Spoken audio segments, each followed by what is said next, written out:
until solstice. Oh, it's good. Yay.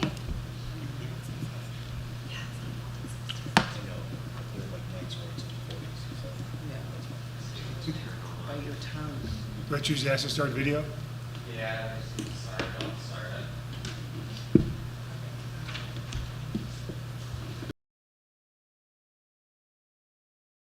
Once it's on.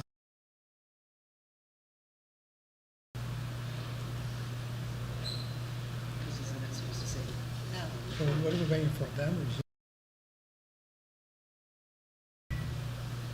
All right, well, I'll just start the recording then. It is recorded. It is recording? Oh, I didn't I mean, hear. when they get their thing going, then they, instead of seeing my head, they'll see everybody. That's what we're waiting for. So All we right. can start if you want. Look out there. Look out Well, I want everything to be on CATV. there.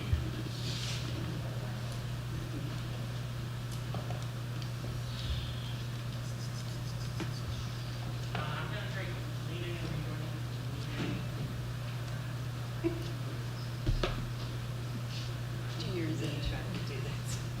2 years in. That's fantastic. Can you see if there's anyone waiting to, participants waiting to speak? And maybe did a major update. You can't see it? I can, but there's nobody waiting to speak. There's 5 people. Okay, we're going to try CATV again. Yeah, you have to repromote them to be a panelist.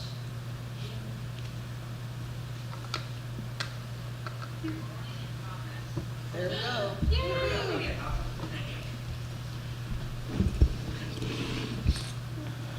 All right, the meeting is called to order.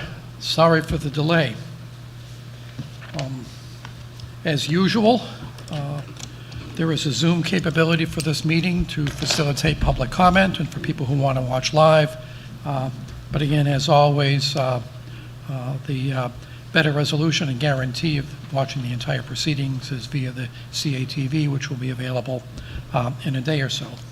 So the meeting is called to order. Please join me in the Pledge of Allegiance.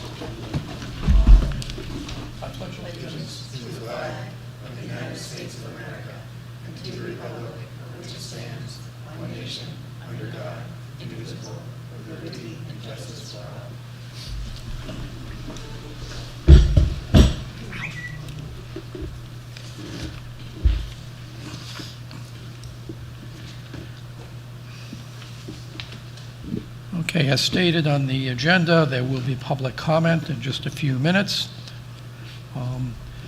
And in terms of addition, oh, by the way, you maybe noticed the superintendent is not with us tonight.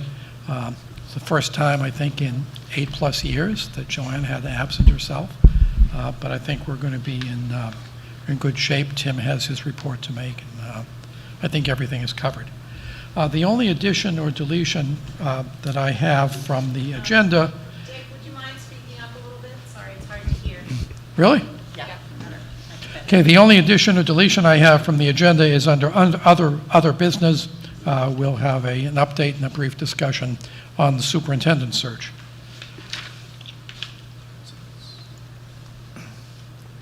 So moving on to public comment. Is there anyone in the room who would like to address the board on anything either on the agenda or concerning the school district generally? Please identify yourself by name and the ward in which you reside. Get right up close.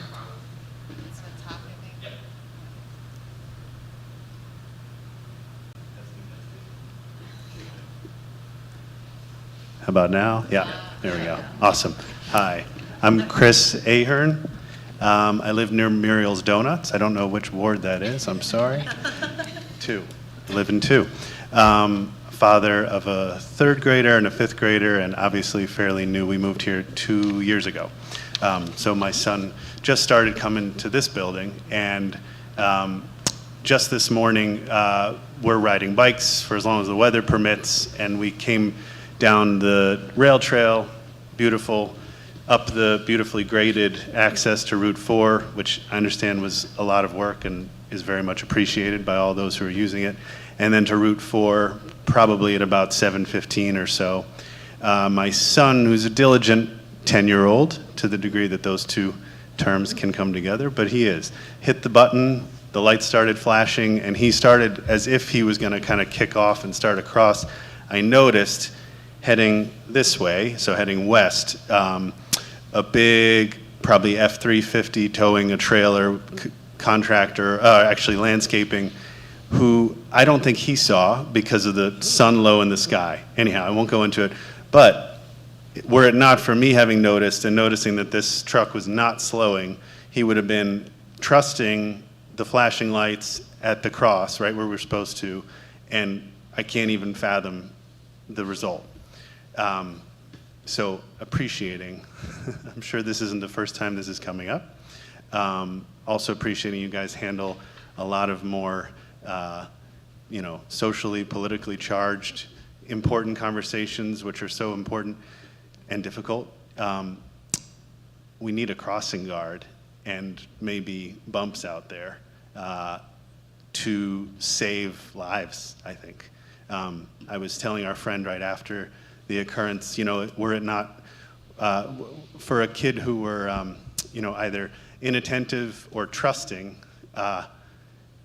something awful is going to happen. And my wife then pointed out that's what middle schoolers are, right? Inattentive and trusting, and that's what we want them to be, or that's how we teach them. And so I just implore and open it out to the fact that we need more safety at that crossing, ASAP. And any way that I can be of help in facilitating or brainstorming, I'd be happy to. Thank you. Thank you, Chris. Tim, is there anyone via Zoom waiting to speak to us? There's not. Okay. Public comment period is closed. Consent agenda, we need to approve public and non-public minutes from August 24th. May I have a motion to approve the public minutes, please?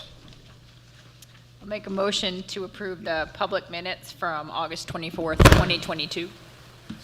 Thank you. Motion by MJ, second by Stephen.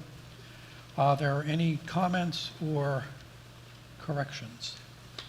I have a couple, but yeah, go ahead, MJ. I think under number 5, I was probably the one that made the motion to enter non-public, and Stephen seconded it. So just the reverse of It what's should be there. reversed. Okay.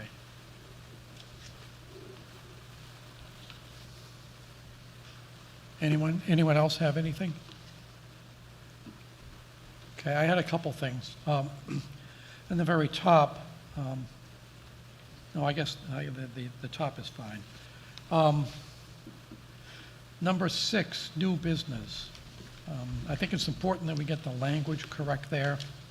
And so what I would like to see is to have that entry changed to simply reflect the proper terminology. And it should read something along the lines of, a motion was made by Stephen Cantor and seconded by Martha DiDomenico to approve the memorandum of agreement between the Lebanon School District and the Lebanon Support Staff Association regarding compensation for paraeducators acting as substitute teachers. And without objection, I'd like to have Roger make, it's a fairly substantial rewrite, but I think it's important to have the public record correct. So I'll pass that along to Roger.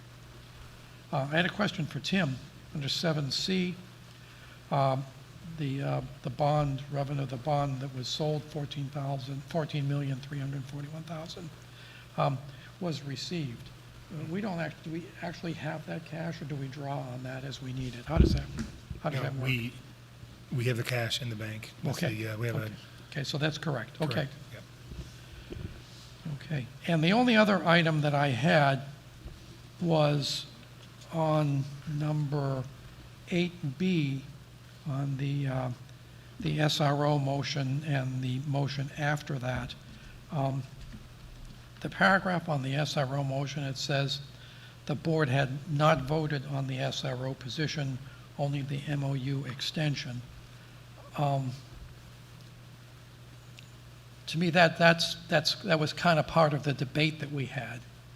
And so it's okay to leave that in there, but what I would suggest is we add something along the lines, it was stated that the board had not voted on the SRO position, only the MOU extension, and then include a statement that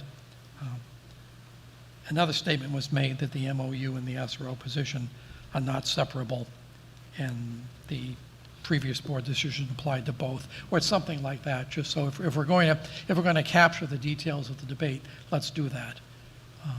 Or simply stop after the February 2024. I don't know if anybody has any preference one way or the other. I prefer the first. I think put both in. That's Yeah, okay. Okay, I'll pass those on to, in a minute, to Roger. Anybody else have anything? You see Roger? He's here. Huh? Okay. What? I'm sorry, what? No, I thought you didn't see Roger. I'm like, No, I see Roger. he's here. You have to pass it on. I was just trying to think and write at the same time. Okay, all in favor of accepting the minutes as amended? 1, 2, 3, 4, 5, 6, 7, 8 in favor, opposed, and 1 abstention. May we now have a motion, please, to approve the non-public minutes of August 24th? I'll make a motion to approve the non-public minutes from August 24th, 2022. I'll second. Okay, motion by MJ, second by Lil. Any comments, questions, corrections? Okay, all in favor? 8, 0, 1.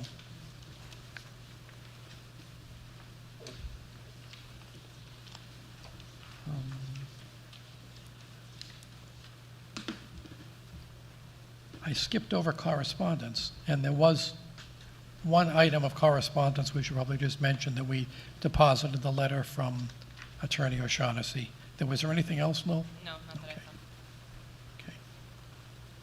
Yeah, this was the letter that the board had requested on the legal background on the authority of the deliberative session to make changes to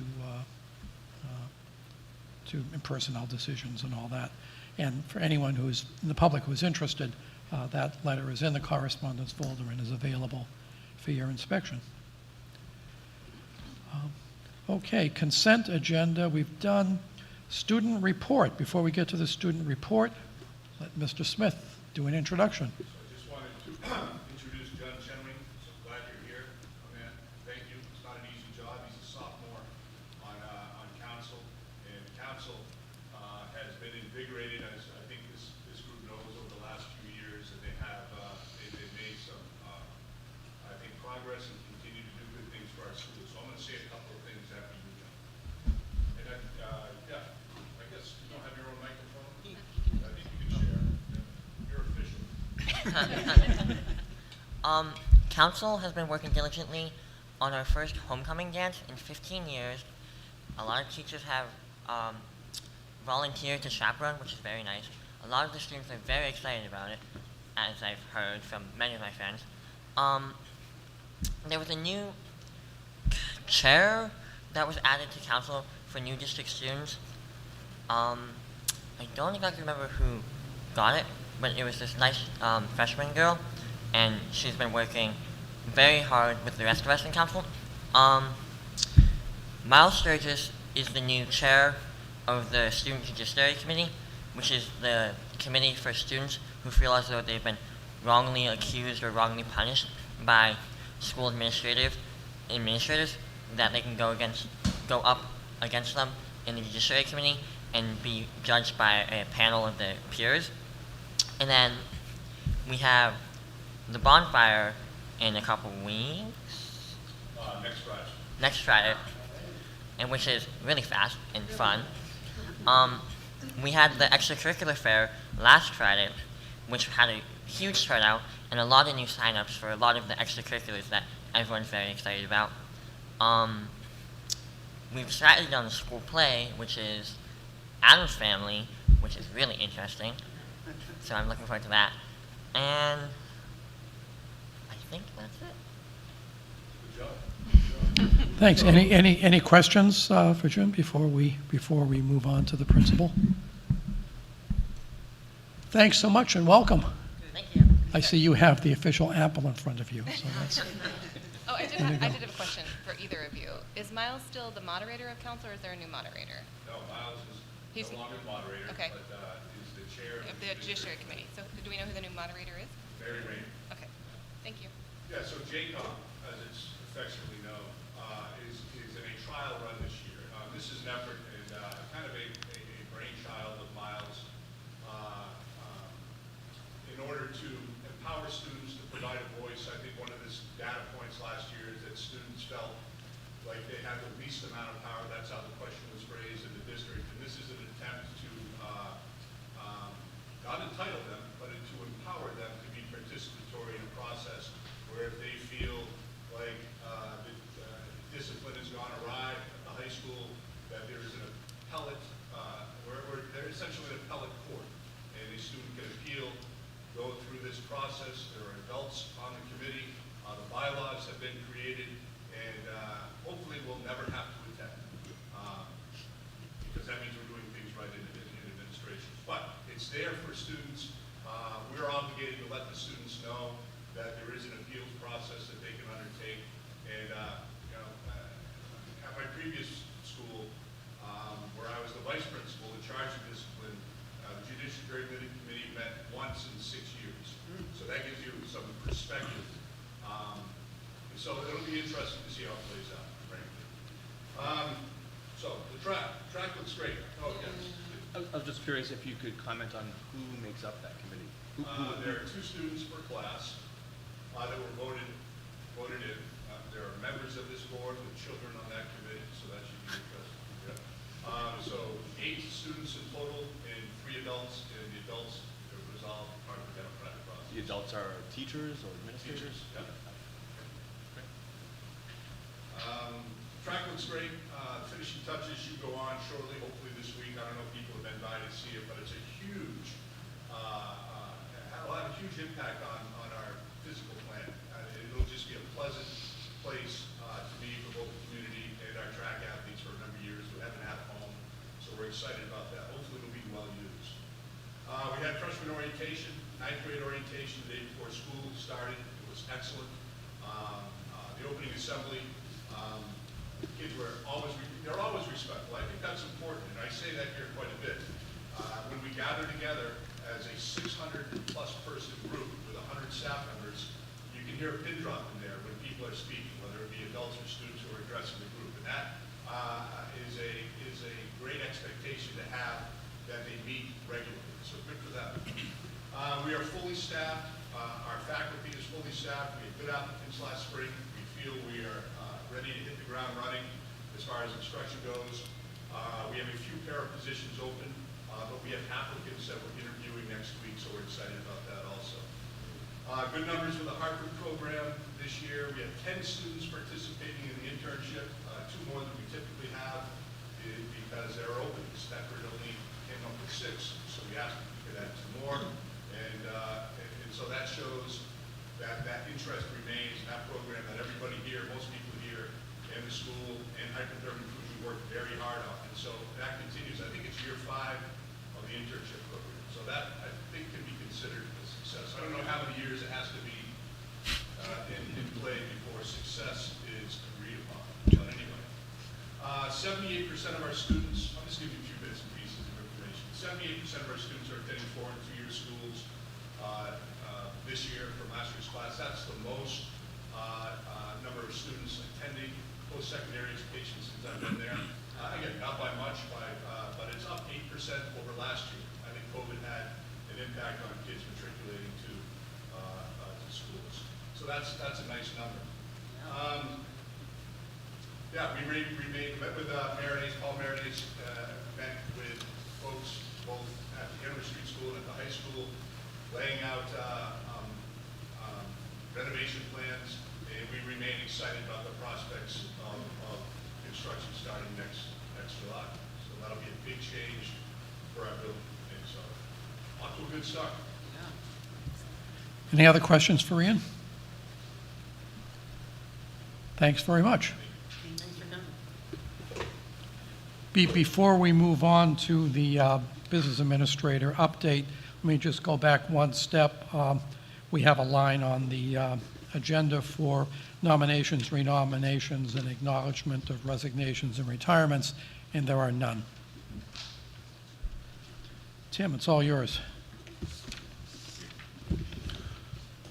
Okay, I prepared a kind of a breakdown of the end of last year, but that's part of Chapter 1, which is on the agenda for next week. So I'll spare most of the details from that, but I will say that we, the DOE 25, which is the report that goes to the Department of Education and also to the Department of Revenue, it was due on September 1st. Filed that on time, and I'm reporting, I need your signatures is where I'm going with that. I'm reporting a $1.2 million fund balance, returning to taxpayers, $978,000 as expenses, $288,000 as excess revenue. Our revenues exceeded our budgeted revenues in a couple of different ways. Here's some smaller ones. We budgeted $15,000 for impact fees. We got about $25,000, so a little bit there. The biggest ones were catastrophic aid. Now it's called special ed aid. Used to be called catastrophic aid. They give you a range when you do your budget. So I talked to DRA, and they say based on their calculations, your range will be between this number, a minimum and a maximum. I have always budgeted the minimum amount to be on the safe side. So we budgeted $310,000 and we brought in $437,000. So that's an increase of $126,000. So that's where some of this extra revenue comes from. And what that means, another one is other local revenue. That really is an accounting exercise. So that's where when we have a premium holiday from our healthcare. So based on actual usage, the school care will give, they could either reduce your rates or they could do a premium holiday. School care does a premium holiday, so they basically to give you a month off. So the way our auditors want us to account for it is we bring it in as a revenue. So we have a $400,000 premium holiday. On the revenue side right here, you'll see $400,000, and then the expense side, it offsets it because we book the expense as a real expense. So even then, so in my example, we might have actually paid out $5.4 million, but we'll say the cost was $6 million to cover that difference. Or 5.6 and $6 million is the $400,000, if that makes sense. So the actual check we write is less than what we book as an expense, and the auditors specifically want it that way. So we track the true cost of healthcare because the premium is not, it's a year-to-year thing, and it's not something that you can just discount like you would when you're doing your own thing in your own checkbook. So we also got a lot of Medicaid. I budgeted $85,000 in Medicaid because it had been going down. But the good news is we got $157,000, so that's $72,000. So those are some of the major pockets that led to an excess revenue of $288,000. You'll see a little bit more detail on that next time, but I wanted to kind of express that. Extra revenue is good. I don't believe that we should be budgeting more than a minimum for special ed aid, because if you over budget and you get the minimum, then you're going to see it the other way where your taxes are higher than you have advertised. So all that to say, the fund balance, unassigned fund balance is $1.2 million. We needed to hit $1 million, and we did. Do you have any questions?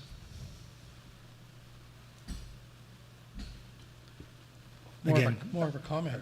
I think it's great the fund balance is as close as it was. You know, I'm usually one that squawks that it's too big. So it's coming out, within. We got close. That's good. Yeah, that's great. So if you don't mind, before you leave, if you could sign, there's two, although it's the same report, there's two cover sheets, one for the Department of Ed and one for the Department of Revenue. They look different. So you have to sign your name twice to the same document. And I uploaded this to the state by September 1st, and if in a couple of weeks they'll be asking for your signatures. So if you don't catch it tonight, it's not the end of the world, but I'm going to need at least a majority of the board to sign this in the next couple of weeks at the latest. So thank you. I'll try to remember to remind everyone before we adjourn. Thanks, Jim. New business. We have a discussion on the New Hampshire School Board Association Delegate Assembly, which I'm going to turn over to Stephen and Lil. All right. So Lil and I attended as representatives of the board, of our board. We attended the Delegates Assembly last fall, where we participated in approving or let's say, voting on continuing resolutions, which are resolutions that were passed in previous years that get put forward each year as continuing resolutions until they, I think it's 3 or 5 years, and then they become standing resolutions. So we have tonight, we have a list of some of those continuing resolutions that are up for renewal, if you would, this year, where we as a board have to decide whether we support those or not, and then when we go to, or when someone goes to the delegates assembly, they will vote on our behalf. And then there are new resolutions that are being proposed by member school boards, and we have to voice an opinion here today also so that whoever our delegate is can vote on our behalf. So, I mean, I guess one of the things that we have to do tonight, I don't know if you want to do it tonight, but we have to decide who our delegate and alternate delegate will be. Yep. I don't know if people are if there's any interest in that. I'm more than happy to do it again, but if someone else wants a turn, by all means. And these, you can attend even if you're not a delegate or an alternate. You just, only the delegates vote, and the alternates don't vote. They're just there to sort of help out. But any member of the school board can attend, even if you are not an alternate or a delegate, but you just want to go, which it is really super interesting. So. Let's take care of that business right now. Yeah.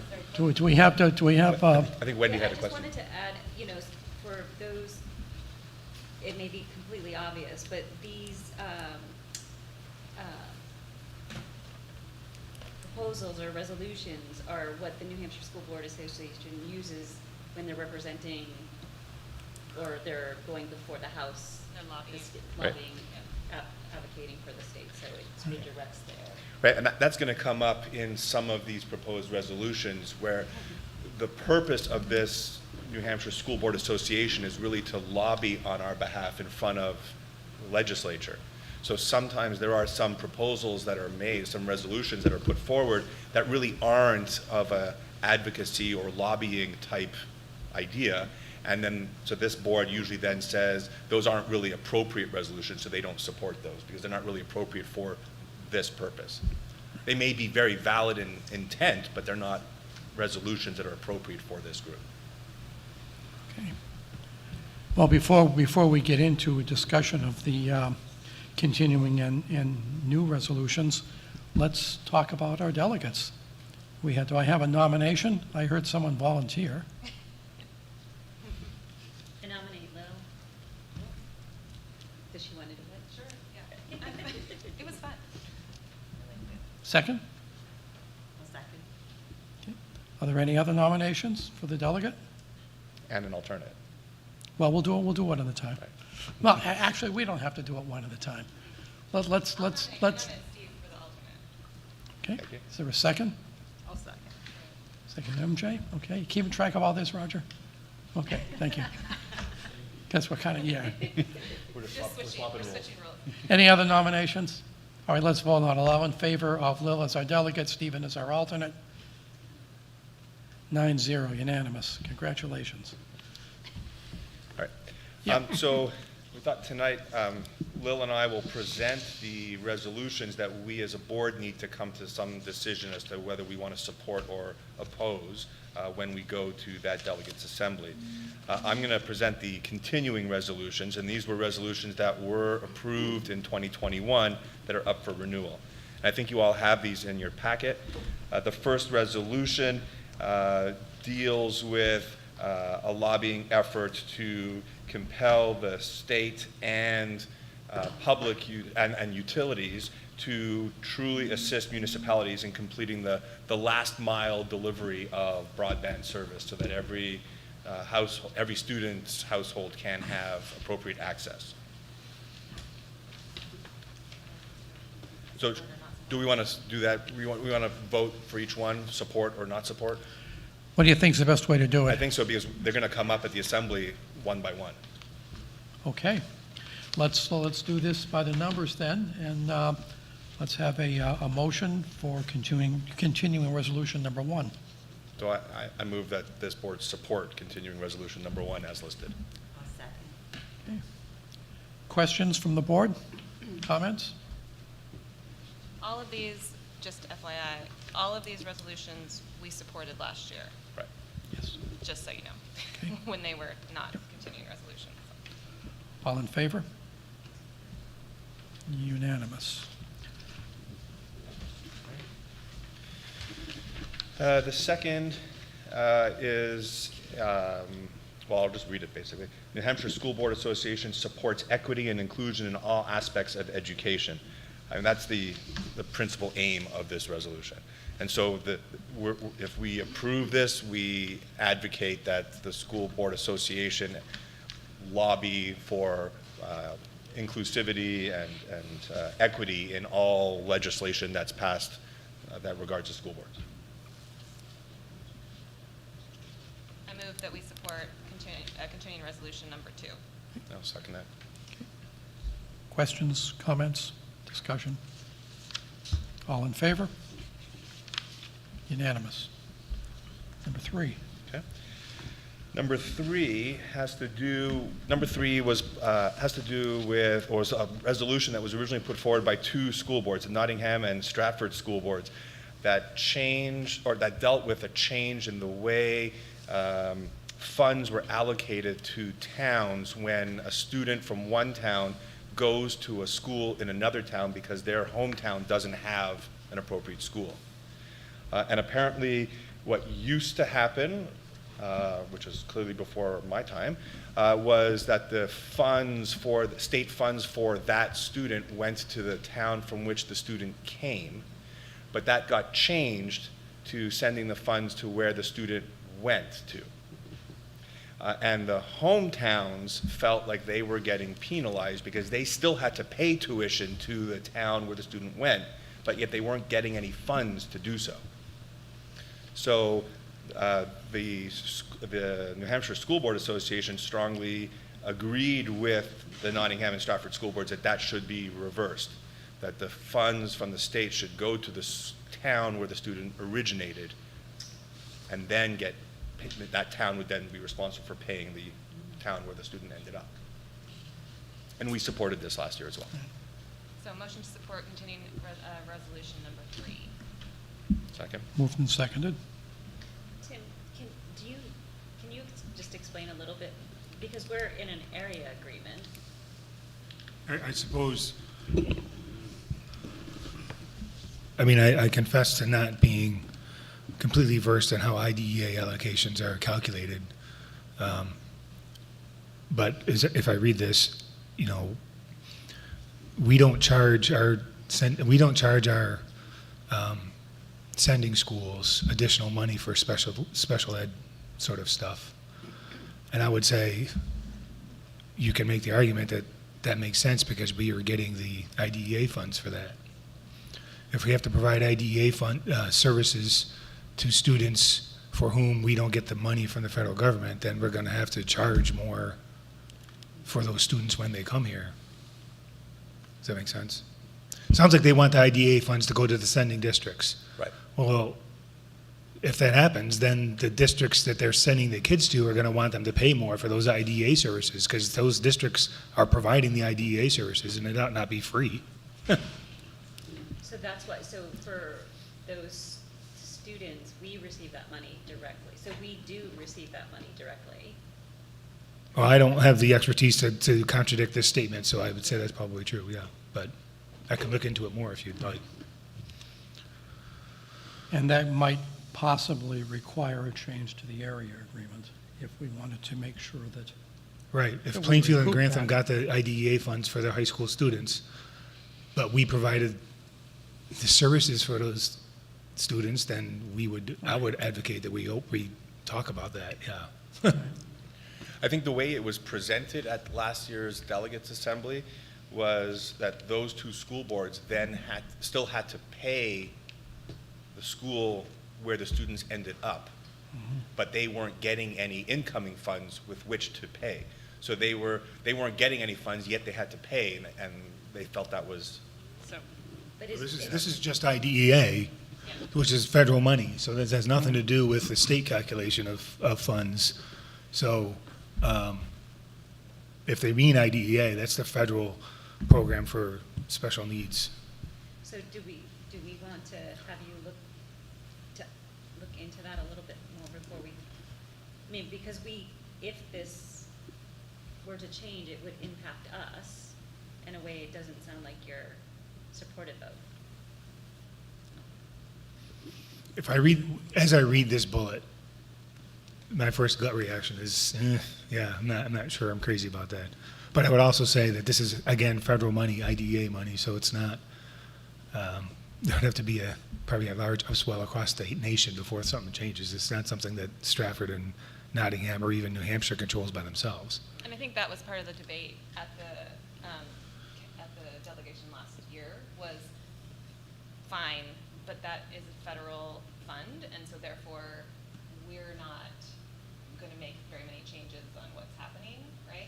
But that they supported the idea of that, not the IDA, but they supported the idea of doing that, and that those schools had a case, right? And there are probably other schools in other states that have a case, but that's not necessarily something that even New Hampshire School Board. So I think they actually did not support this. New Hampshire School Board did not, but the boards did. But I don't think it means that they're going to be able to do very much about it. Yeah, but I wonder if people understand. I have no problem educating myself and reporting back to you. There's no rush on this, though, Yeah. because this is not going to become, established practice for some time, right? I mean, this is the second year. Yeah, it has to be 20 Yeah. years, I think. Yeah, I just don't want to load you up with another task when you're preparing for I budget. appreciate I mean, if we can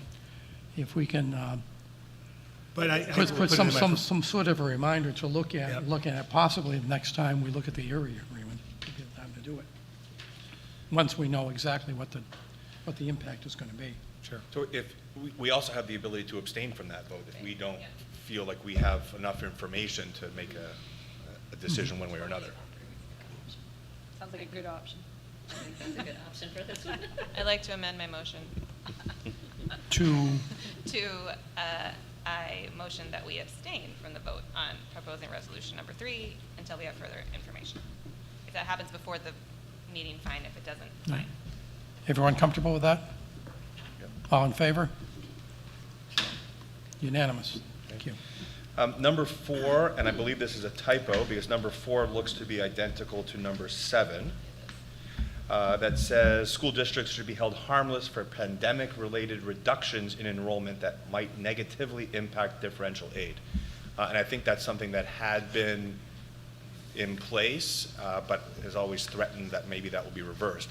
So this resolution says that differentiated aid should continue to be based on free and reduced numbers from pre-pandemic enrollment or current enrollment, whichever is greater. And we supported that last year. And Tim would agree, I bet. Would, that's one of the reasons why we received more special ed differentiated aid. The old term was catastrophic aid. And one of the reasons why we received more than budget is we had to budget based on the idea that we weren't going to get our pre-enrollment numbers, but then the legislature acted to restore that funding. So I do certainly support that. And this is going to be a target of their lobbying efforts, which would be nice for them to lobby on something that would benefit us. Motion to support continuing resolution number 4. I would second that. Any comments, discussions? Discussion? Okay, all in favor? Unanimous. Number 5 is that the NHSBA support diversity, equity, and inclusion in all aspects of our schools, and is committed to the concept of free and open dialogue around such concepts as racism and sexism as a vital component to education and opposes any actions which limit this free exchange of ideas. And I think this really deals with the whole divisive concept. Right.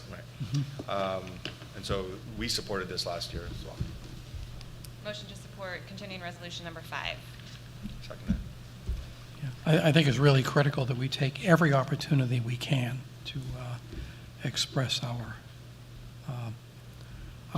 support for getting rid of or in some way moderating these divisive concept legislations. So I think that's a good thing to do. Anyone else? All in favor? 9-0. And then number 6 supports amendment RSA 91A to allow for remote participation of all public body members in official meetings of full boards and committees. This was originally, came about during COVID to allow boards to meet with some members off-site and still, not have to have a quorum of members physically present. And the proposal is to continue to allow that. And in fact, in one of the further resolutions, there'll be one that actually further enhances the strength of that resolution. I think we'll talk about that. Motion? So what this is, Let's have the motion first, So, then we can motion- discuss it. I don't even know. Motion to support continuing resolution number 6. Second that. Go ahead, Wendy. so is this changing, because the way that it's written now is that you have to at least have a quorum of the board in person, and then there has to be sort of circumstances that necessitate the remote participation. Right. I think Right. if we support something that generally says, the way I'm reading this is that there doesn't have to be a quorum, that Correct. anybody can Mhm. participate remotely. And I know that there were times when we were doing remote stuff, if it became challenging. You have to have a quorum. You have to have a quorum on the meeting, but you don't have to have a quorum Right. physically Yeah, present. that's what this would be advocating. So you still have to have a quorum of board members participating, but not necessarily a quorum physically on site. Some can be remote and still satisfy the quorum rule. Right, that's what I wonder if, There's the word full in there. Yeah. Full board, that might be the issue. Right. Yeah. So I think, Yeah. so this is something they were advocating for. There has been some change to the RSA, but not this strong of a change yet, not this full of a change, I guess, is a better way to say that. I share Wendy's concern. I don't like this very much. I think there isn't, we just don't have the same exchange of ideas when people are participating via Zoom or some other mechanism than when we're all here looking at one another and talking. And I think, I don't see any compelling reason to do this. So, one of the things that happens at this delegation or the assembly, is that often people have similar concerns or some kind of concerns, and they make amendments on the fly, right? They change things on the fly. So, in regard to this particular one, are we as a board, are we in favor of a quorum being always in person? Is that what we're saying? I think that's the way that the RSA currently, Mhm. yeah, so I think what I would support is just maintaining what we already have. Like, I don't think that there needs to be further clarification. Yep, I agree. Yeah, I just want to make sure I understand what we think. Right. Okay, Everyone understand what our position is going to be here? so then my motion would be voting against it, just so you know. Okay. Well, it's also talking about committee meetings. That's the next one, two different ones. No, it says Well, boards no, and it committees. says Oh. Boards boards, and so the committees. full Oh, sorry. school board Yeah. meeting or Yeah, sorry. I think they mean the So the subcommittees, committee one, and there's another resolution in the proposed resolutions that talk specifically about committees, Right. which I think is different from this, and maybe something more we're in support of than this. So we can vote to table this, we can vote to not support, we can vote to wait until we talk about the other one. It's up to you guys. So I can change think my the motion was to accept it, so we can Yeah. just vote on it, and if you don't accept it, then you vote Right. no, right? Right. So can we just vote now? Yes. And move on to the next one? We can. Yeah, so the instruction is to vote no? Is that the Yeah. instruction? If you do not support it, You do then not vote no. support Right. Okay, all in favor of not supporting this? Just raise your All in hand. favor? No, it's all in Support? favor of All- supporting. all in favor. The motion was to support it. The so motion we're was voting to on the- support? Right. So all in favor of the motion, you're in Which the was to motion support. Oh, I thought, that's what I was asking. The motion was was to to support, support. not to Right. vote So that's against. what I was trying to So now clarify. if you support this motion, vote yes. If you don't support it, then we don't have to worry about it. So we're not supporting, right? Or do you want to make a new motion? I can make a new Why motion. don't you just rephrase the cleaner motion? to make a new Well, let's withdraw the motion I and make a withdraw new the one. motion, I'll make a new one. I vote that we do not support continuing resolution number 6. I'll second that. Thank you. All in favor? Unanimous. And then, just before we go on to the new resolutions that have been proposed, we also, a scenario came up last year where, as Lil was saying, a resolution was presented. Most school boards had instructed their delegate on how to vote on the resolution as it had been written, but yet amendments were made to the resolution at the assembly. And then some board member delegates felt they didn't know how to vote because they hadn't actually got authorization from their home school board as to what to do when there's a change. So there were two schools of thought. There were people who felt like they had not been authorized by their school board to act on behalf of the school board in the event of changes. And there were people who felt like they had been authorized by their school board, and some of them explicitly so. They'd had a vote that they were authorized to vote on changes if they felt like they were in keeping with what the board had talked about during their discussions. So the School Board Association lawyer suggested that moving forward, delegates actually have, school boards actually instruct their delegates or authorize their delegates in the case of amendments which hadn't previously been discussed at their home board meeting, that they are authorized to vote as they expected their board would have wanted. It's the only way to do it, right? Correct. I mean, it's the only way Correct. to do Otherwise, it. you're paralyzed. Otherwise, we may as well just write down what we want and mail it in. Right, I mean, correct. if you guys aren't free agents to act as you see fit, Correct. can we just do that by unanimous consent, or do you guys feel you need a formal motion to do that? They said it was up to you to decide, but they Okay, suggested that you discuss it at your board meeting.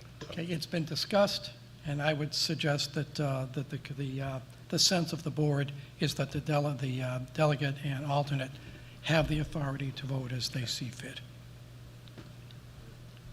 Okay. Hearing no objection, you got it. Great.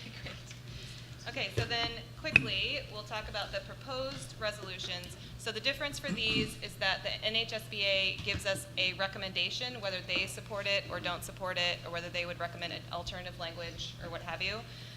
The first one is to amend NHRSA 91-A23B to exclude subcommittees and advisory committees from the requirement for a quorum to be physically present in order to hold a meeting.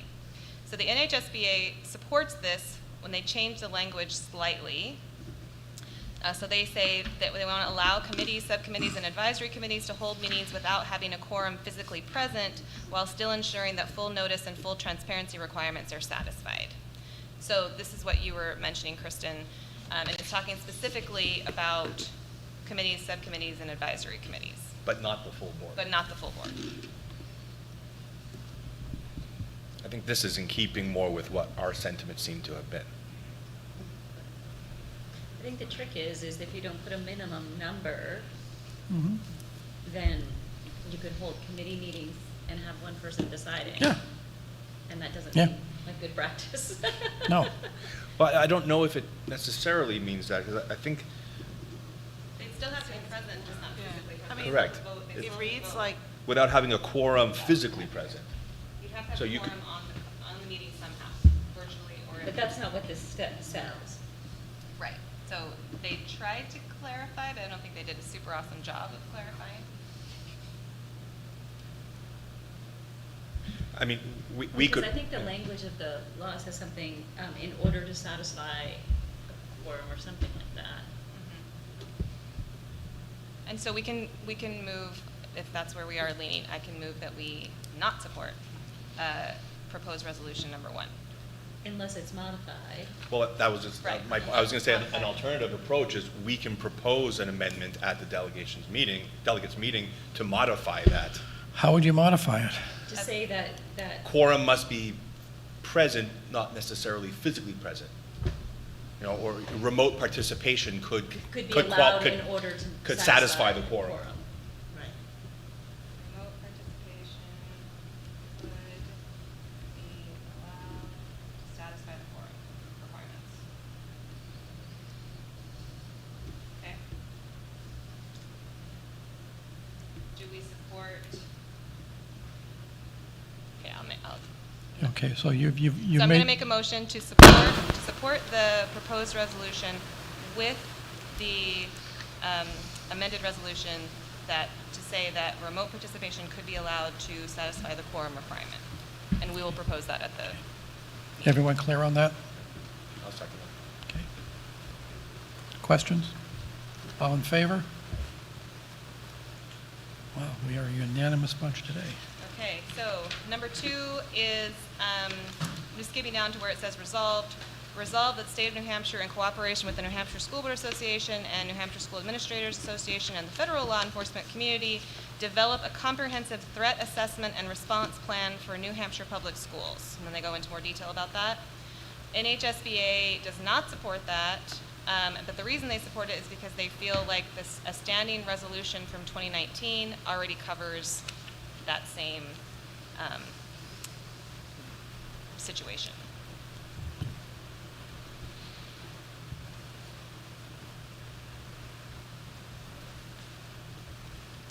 So I'll make a motion, not to help make a motion, then we can talk about it, not to support proposed resolution number 2.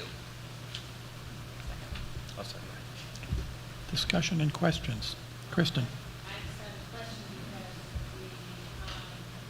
the 2019 resolution doesn't ask the state of New Hampshire to get paid appropriate on the funding to talk about that.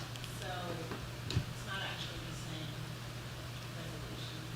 So I favor the one submitted by Condo.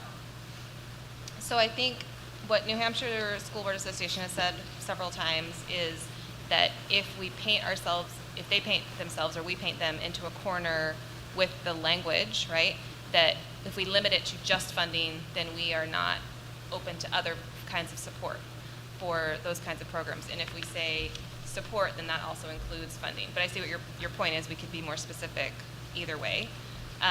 Just that's what they have said in the past about that. Except for state building aid some 10 years ago, when was the last time the state of New Hampshire gave any district any money?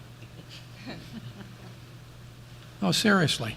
I mean, I think they're living in la-la land. I mean, I think it's great to say we're in favor of all these things, but I think the chances of the state actually facilitating this are slim, particularly at a time when, you know, we haven't kicked this around for quite some time. We talk about our weapons policy, and our weapons policy in this district is in violation of state law.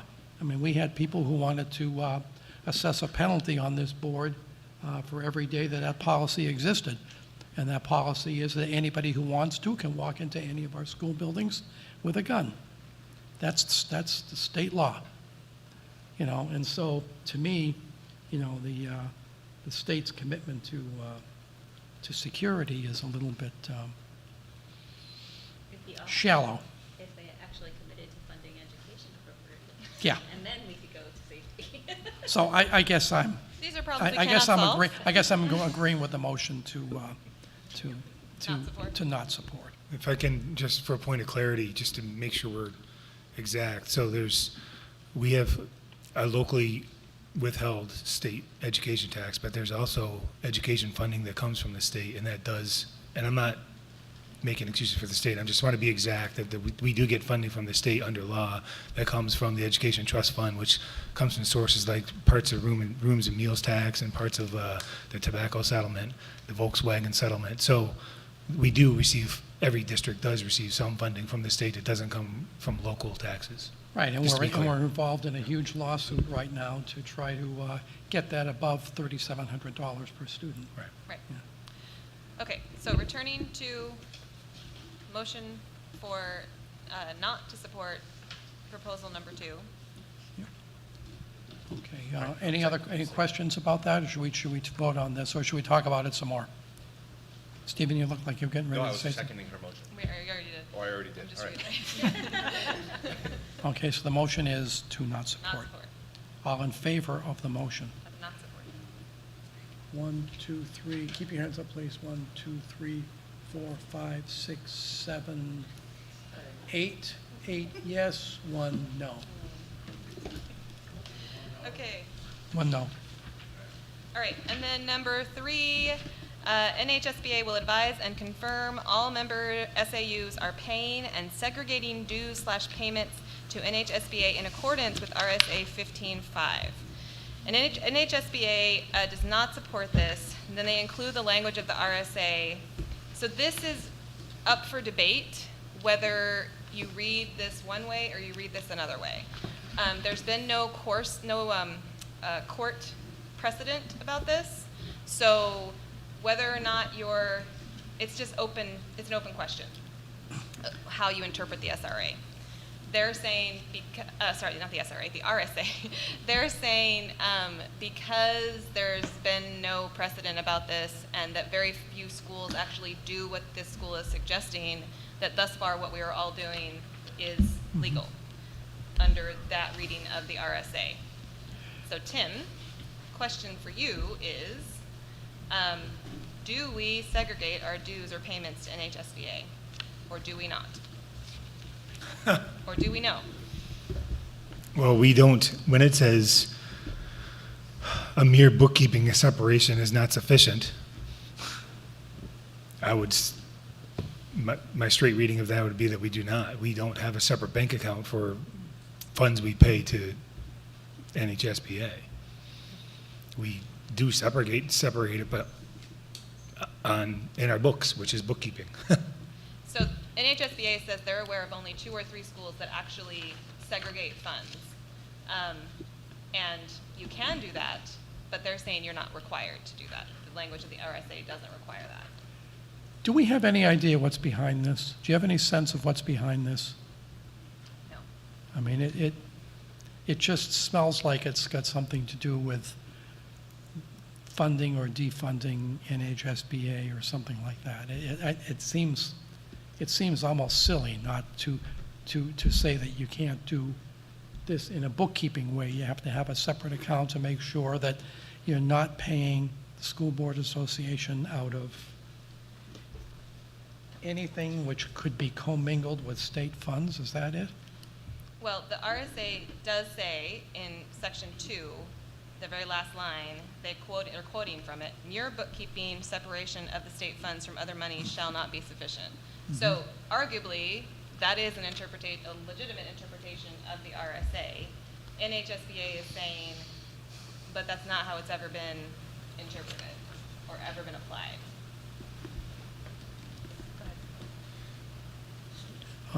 Stephen? So, I mean, I guess another point that might clarify the conversation is the board, the NHSBA board, doesn't support this resolution because they don't feel it's an appropriate resolution for that board. It's not an advocacy thing or a lobbying thing for the legislation. So they're not really, I mean, they do make some comments on the validity of the intent of the resolution, but they're saying it's really not appropriate. It's not an appropriate resolution for this board for this purpose. And that's their justification, their initial justification for saying we don't support it. Yeah. You want to make a motion? Yes, so I make a motion that we not support continuing resolution number 3. Second that. Discussion? I would just note that the issue is the lobbying piece of it, so it's even further, they're alleging even further segregation. So the getting of school board policies and some other things we do from the School Board Association is perfectly fine.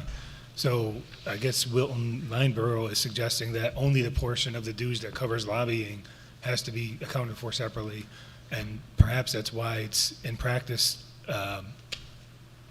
not played out that way, because I mean, the bills are going to have to get a lot more detailed, I guess, you know, because what portion of your dues goes to lobbying, what portion goes to something else is not lobbying. All in favor of the motion not to support? Unanimous. All right, we're so close. Proposed resolution number 4. I'm skipping down to the be it resolved sentence at the end of page 4. Be it resolved that the state and federal government seek and provide viable, sustainable, permanent funding to provide a school breakfast and lunch at no cost to students. NHSBA does not support this. They agree with the purpose and the sentiment, but they say there are 18 statements of belief relative to school funding, and at least 3 continuing resolutions that address school funding. So they believe that our current resolutions are sufficient for advocacy about this.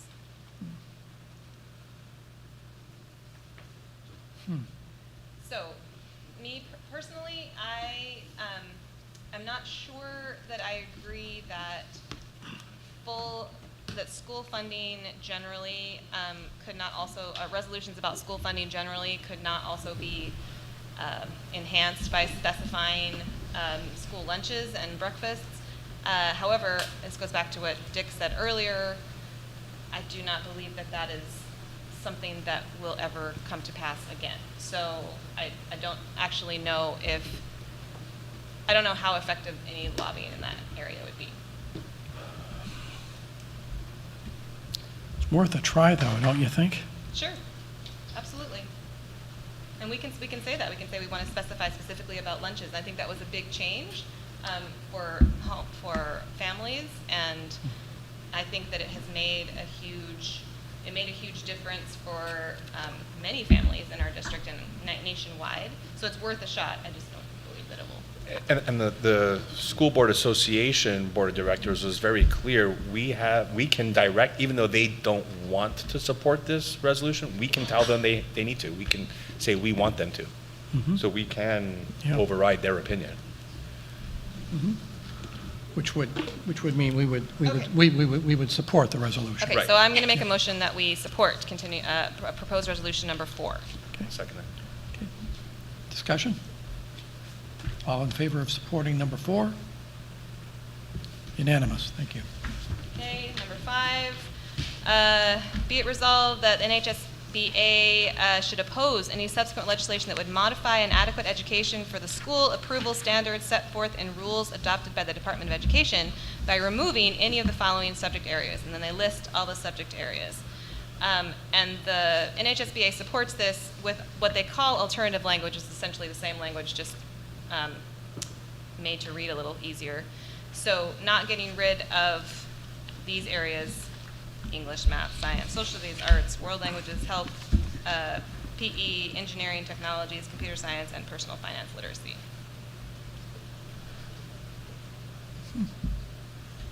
So I make a motion that we support proposed resolution number 5.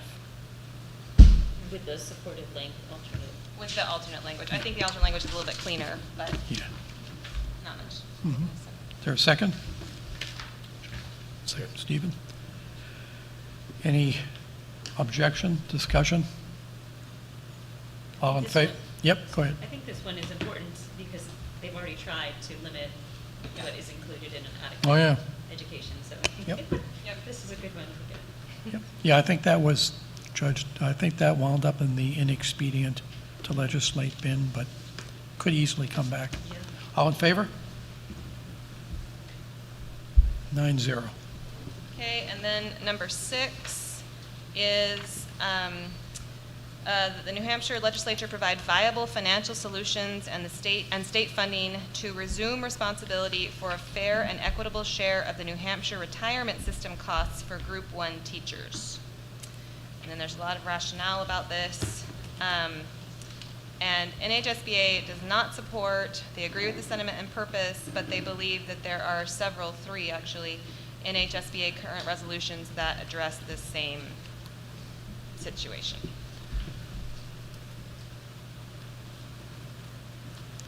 Yeah, is the sense that those resolutions do in fact address the same thing? Because they seem to if they're I think these quotes are accurate. they do. Would you like to make a motion, Lou? Sure, make a motion to not support proposed resolution number 6. Second that. Okay. Discussion? All in favor? 9-0. Okay. Number 7, so this is, they call upon the New Hampshire School Boards Association to advocate for legislative action that ensures local school boards comply with federal firearm laws and policies. NHSBA does not support because we have another current existing resolution that addresses this topic.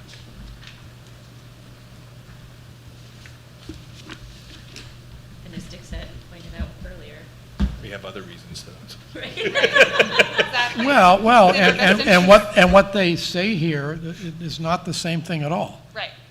I mean, this resolution clearly calls for us to enforce, for the state of New Hampshire to enforce the federal school safety gun laws. Right. And the existing resolution does not do that. Right. So do we want to have a resolution that says this? Do we support the language here, or do we not support? I'm arguing that we do not, based on what we've discussed earlier. Not for the reason they give, but for our own reasons. So I'll make a motion not to support proposed resolution number 7. Well, okay, now I'm confused. Why would we not support a move to? Well, so I mean, I think we can go either way. So you're saying, I agree with you. I don't think that the current resolution addresses the same thing. I mean, the existing resolutions address the same information that this proposed resolution addresses. However, do we want to advocate for local school boards to comply with federal firearms laws and policies? Yes. I want to make sure we.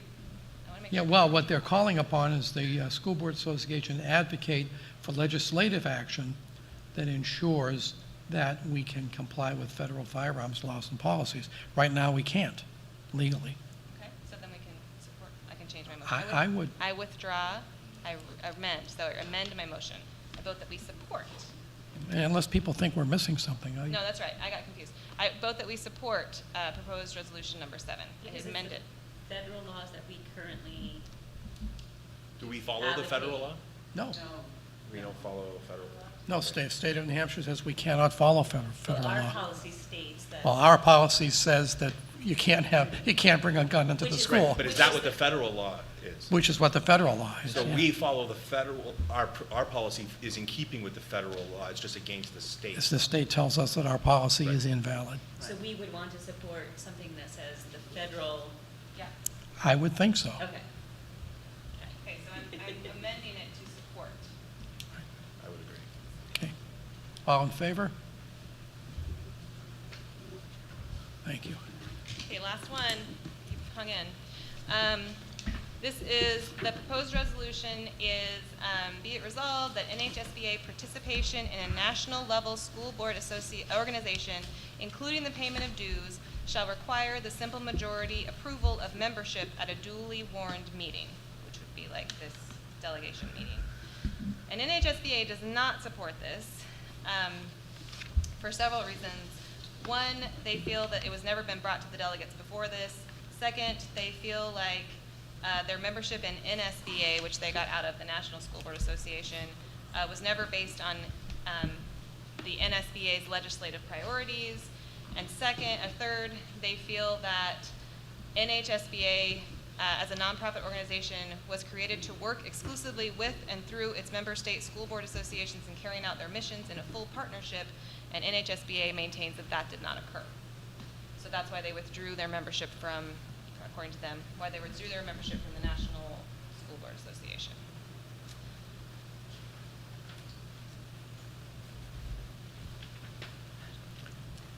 So I think this sort of goes back to what Steve was saying earlier, is that this isn't really an advocacy position.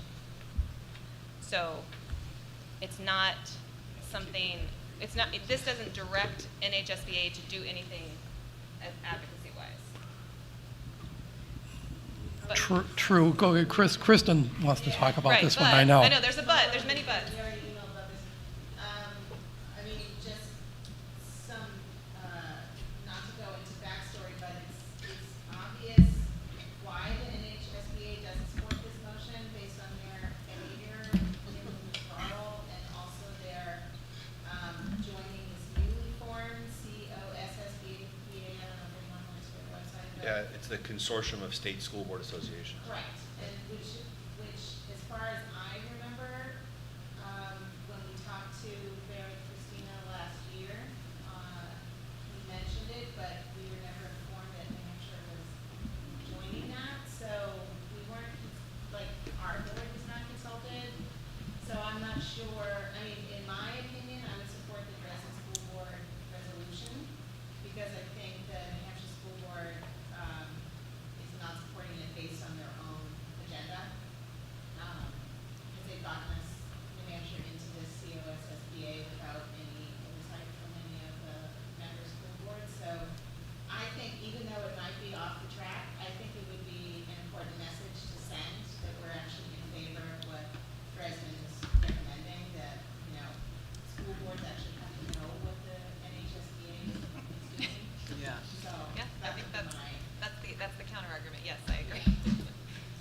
Yeah, I mean, I would concur. When they didn't consult with us when they left the National School Board Association, they didn't consult. We knew it was coming, but they didn't consult with us before they joined this new consortium. As a matter of fact, if I recall, and you folks can correct me, that they withdrew from the National School Board Association like with a month after the delegate assembly last year. It was pretty, I mean, they could have said something, but they clearly decided not to. And this was, again, we don't need to get into the weeds too much, but as I recall, this was because of a dispute over National School Board Association's position on, I think it was something to do with school board meetings. Was this about school safety and violence and things like this, which they took offense to. I mean, look, either they represent us or they don't. I mean, I don't, you know, there aren't that many school boards in this state that they represent that they can't make an effort to let people know what they're doing, at least let people know what they're doing.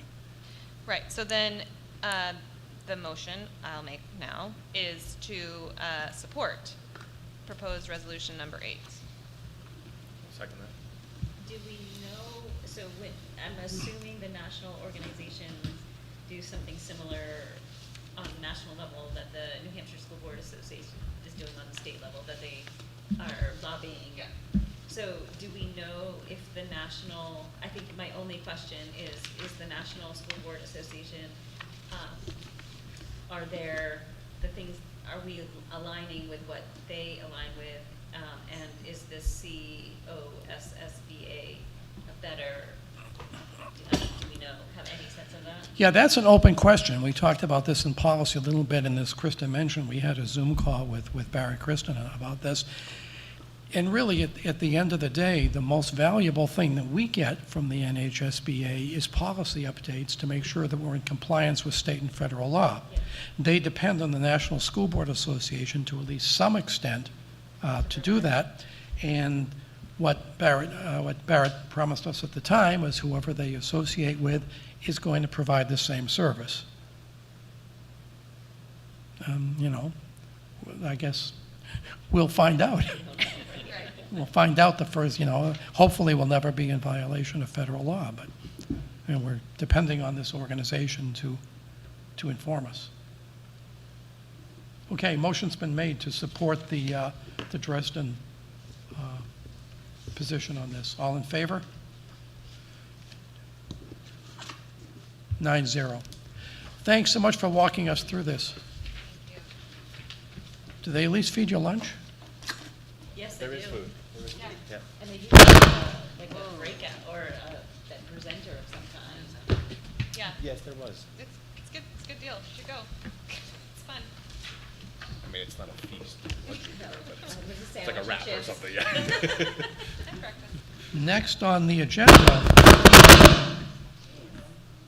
agenda is a series of first reads. And you have all of these in your packet.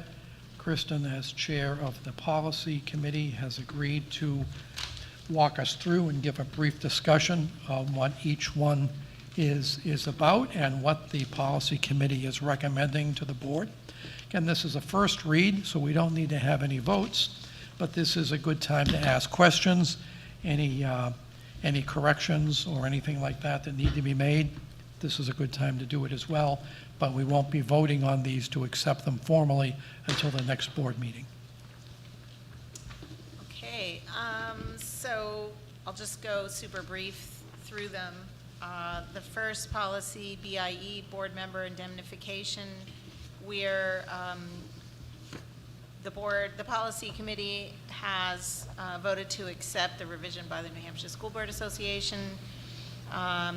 There's not that much change from the previous policy, except the inclusion of a statement about not indemnifying those who engage in criminal behavior or illegal activities. So it was pretty straightforward.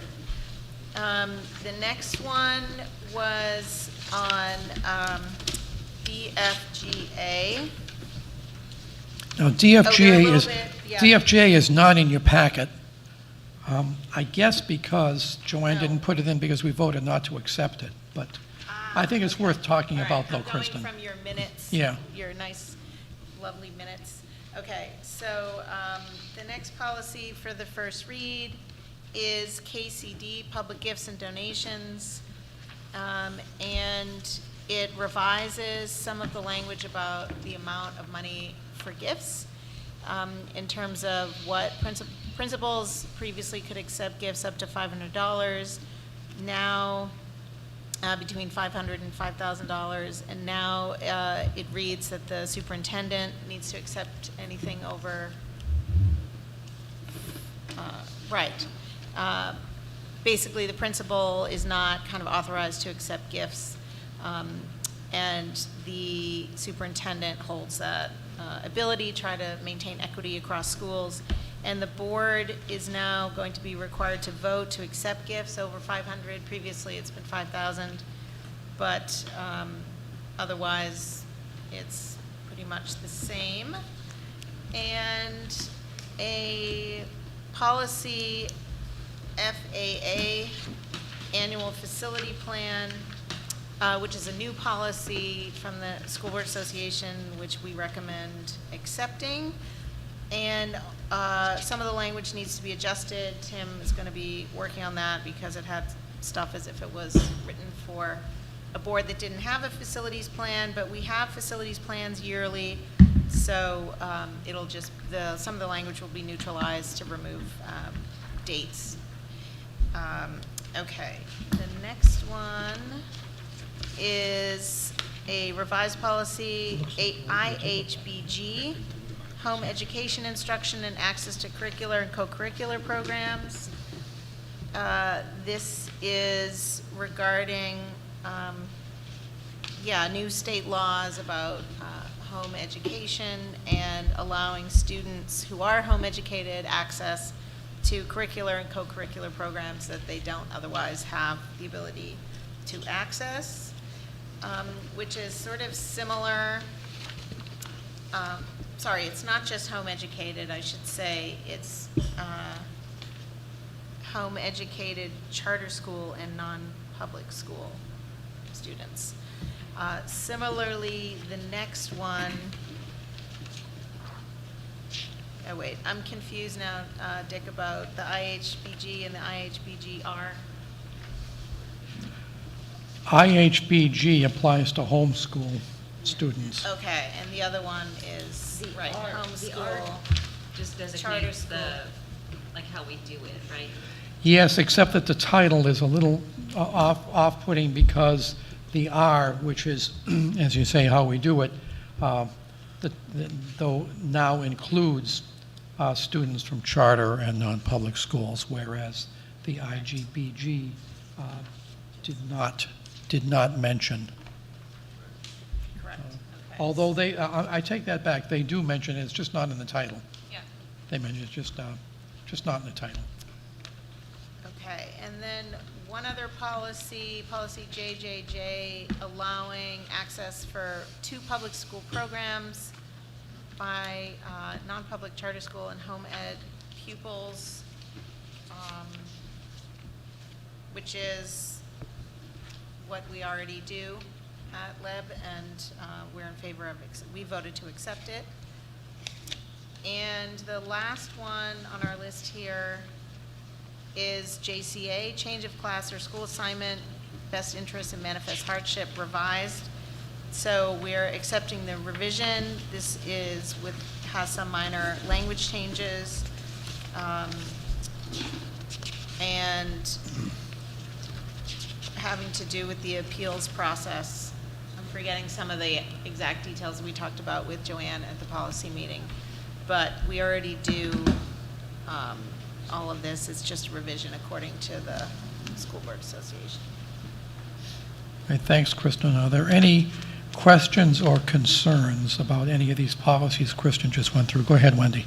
On the KCD, I thought at the policy meeting, we had talked about adding just a simple statement somewhere about that we don't crowdfund. Well, the crowdfunding policy, right, we don't have that because we didn't accept it, Right. but were we going to add I thought we were going to. Yep, we did, paragraph 9 was supposed to be edited to indicate the prohibition of crowdfunding. Yeah, sorry, that's in the minutes, just forgot to mention it, but is it on the, It doesn't. I don't see it. I don't think we have It is not. revised. Joanne and I talked about these a couple days ago, and it still didn't make it into the packet, so yes, should be in there. Yeah. Well, will it make it for the second read? Well, the board told us to have it in there, so yes. Yes, okay, good, Excellent. good. Kristen, would you, It was an would- oversight, is what I'm saying. the one, is it okay if I talk about DFGA? Absolutely. Yeah, DFGA is another new recommended policy from the School Board Association. The policy committee voted not to accept, and it was a rather lengthy policy that regulated how crowdfunding was to be done.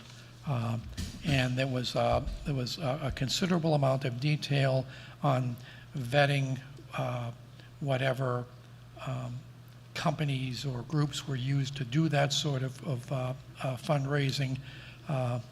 It required the business administrator or someone to look into that in a great deal of detail. And it laid everything out in a great deal of detail. And our feeling in the committee was that there wasn't any real compelling need to adopt this policy. The current practice, when people ask, is they're told, we don't allow crowdfunding in the district. But in fact, we have no policy that specifically addresses that. We felt that the district is we provide money for academics and co-curriculars, and we don't necessarily want to get into a situation where potentially significant amounts of money could be added to activities that are not in the budget. There are other avenues for gifts and grants that can be used aside from crowdfunding. So that the burdensome oversight that I just mentioned was also concerned that if we allow this, we could inadvertently set up inequities in the district, that someone can take on a project to do some crowdfunding for, say, a particular program in one school that would then exist there, it wouldn't exist somewhere else. How are we going to deal with that? So we felt that the best thing to do was not to accept that policy and just retain our current practice, and to, as Wendy just stated, in the policy, the revised policy on gifts and donations, to state there we don't allow crowdfunding, and to make sure that everyone knows about that, because right now it's not, it comes up every now and again, people ask because we don't tell them.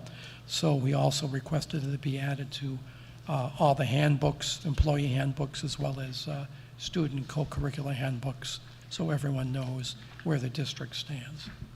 So that's the background on that. Stephen? Is there, I mean, I know what crowdfunding is, but is there a specific definition of crowdfunding other than soliciting large amounts of people over the internet? So, because I don't have otherwise a it's a policy pretty here in vague front. definition that could really eliminate many avenues to raise funds. Well, we talked a little bit about the differences between like gifts and donations and normal fundraising, like the track, versus crowdfunding. And I think the part of the policy that was put forward by the New Hampshire School Board Association talked a lot about monitoring and things like that. So it kind of opens up this gray area of, or slippery slope rather, that there's no way to control what people are trying to fundraise for. So we'd rather encourage people, anyone in the community who wants to give money, to just go through the school board, and also to encourage teachers or staff members or anybody who, or athletics or whatever, who thinks they might need money for stuff, to make the proposal and just get it into the budget. So everything is transparent and equal across the district. Right, but hypothetically, if the track renovation committee sets up a website that can accept donations, is that crowdfunding? No, because that was a committee, if you recall, that was organized by the school board and tasked with the with going out after gifts and donations. Right, so is the definition of crowdfunding then that it's not an approved fundraiser? Like the person initiating it, it hasn't been approved? I mean, that's where I'm Well, wondering. there's certainly one definition, to be sure, yeah. I mean, and what this policy would have done would have been to set up a rather complex system for getting things like that approved. And we felt we didn't want to get into that. So the concern really is more who's setting it up as opposed to, and whether they have the authority to do so versus the fact that it's happening. I guess that's where my I lack of think that's clarity is. probably accurate. Wendy, you were there. What do you think? What we were trying to do is make sure that any money that might be generated outside of our budget still aligns with the school and the direction and mission and stuff like that.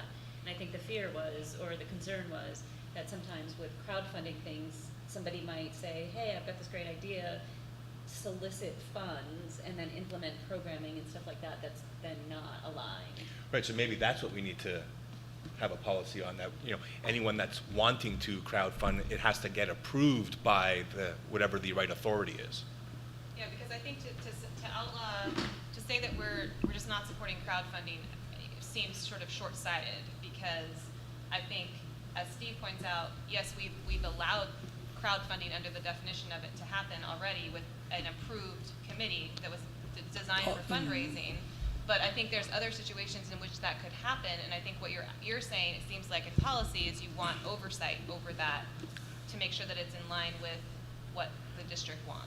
The other issue with crowdfunding is that you have no idea where the money is coming from.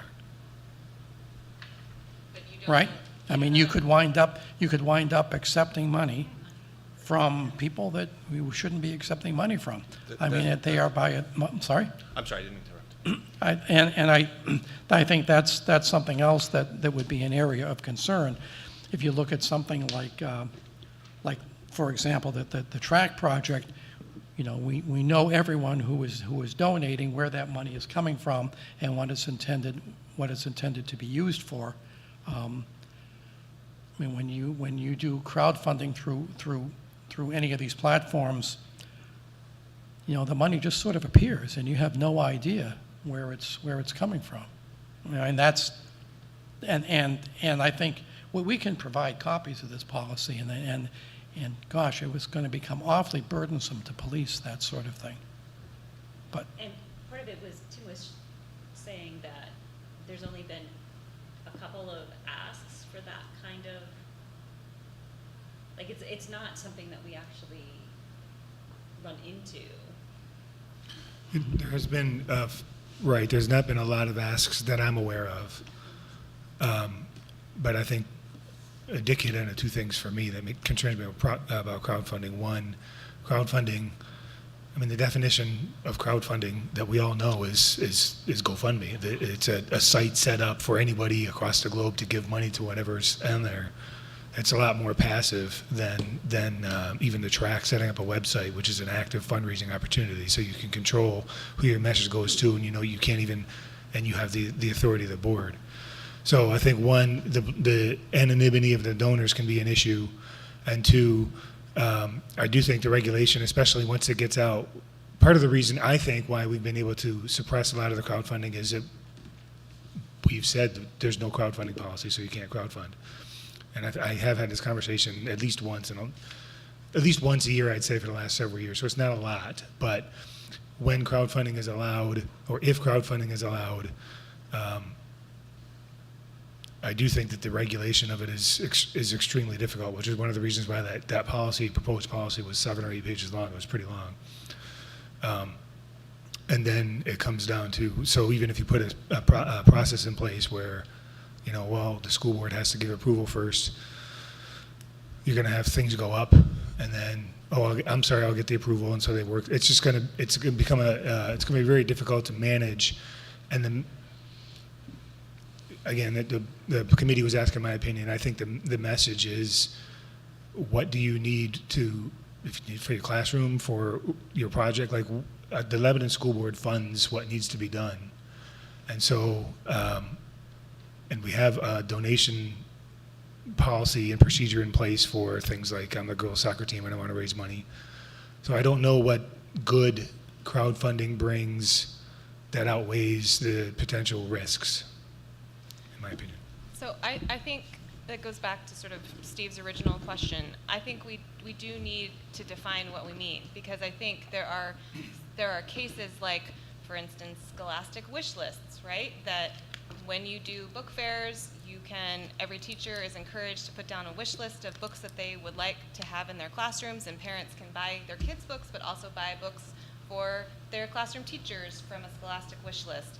So that's a version of crowdfunding. There are Amazon wish lists that people can put out. They're not asking using GoFundMe, they're not doing anything, but they're just saying to parents or to others, hey, this is something that if you have extra funds, we'd love for you to contribute to that. So I think we have to be defining that a little more precisely, because I think we already do some of these things that are under this amorphous crowdfunding thing that we're okay with, particularly through our PTOs. So I think we might need to sort of decide what it is that we're outlining. And I think you're right. If what we're saying is we're not about the anonymity, we